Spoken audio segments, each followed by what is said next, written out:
Cat 26 here, just appears in hobbies, and I printed out this Saturday morning toy special. It looked pretty interesting. I did it in green, and I did the BBs in red. Okay, because after you shoot them, you want to be able to find them or back them up. So what you do is you slip it in there like this, and you pull it back, and you load the BBs like this, strip them in like that. They're in there like that, and then they shoot out, and then you can always put them back in like that. Pretty cool. It's a really cool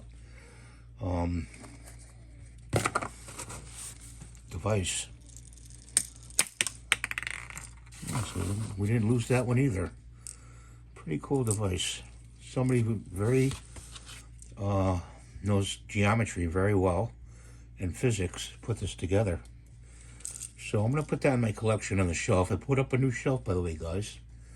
I'll show it to you one of these days. And I hope you're having a good day, and thanks for watching. Thumbs up and subscribe, please, and share.